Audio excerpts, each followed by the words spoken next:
This is my daughter. I'm a parent and an advocate to my daughter, Maya. She is 7 years old and she struggles with a seizure disorder, which causes, her to have seizures every day. I have been actively supporting medical cannabis in New York State for over a year. My daughter's had over 1,000 seizures since Cuomo signed the bill in last July. Things just aren't moving fast enough for us. Every seizure that she endures causes her neurological, cognitive, and physical damage. Not only that, every seizure puts her life in danger. In the fall of 2014, Maya spent several days in the hospital due to prolonged, uncontrolled absence seizures. She was only able to attend school 4 days in the month of October. It's inhumane for her seizures to be ignored. Her seizures aren't safe. There's nothing about seizures that are safe. When people ask about the safety of marijuana and the long-term effects of marijuana, I know what 7 years of seizures have done to my child.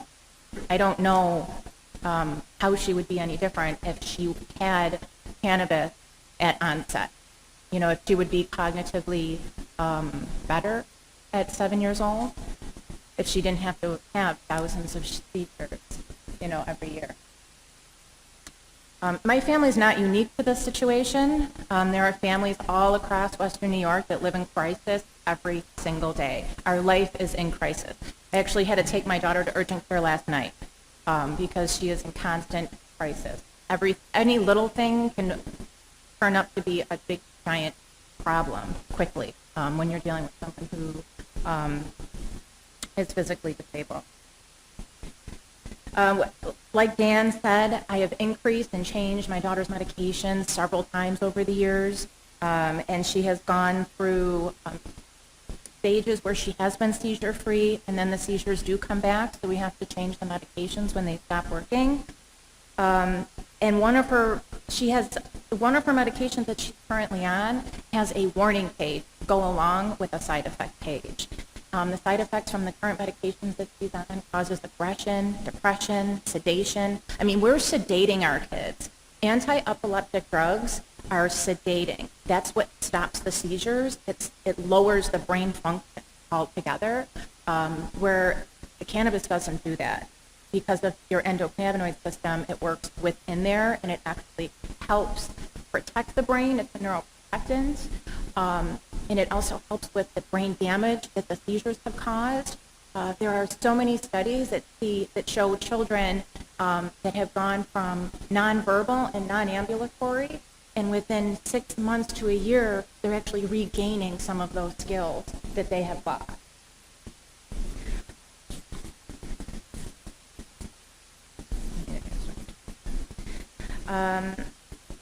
My daughter deserves compassionate, trusted professionals to produce medicine here in New York State, and I need it to be consistent from batch to batch. When her anti-epileptic drugs, like let's say they change manufacturers, my daughter has seizures when she has to go from one manufacturer to another.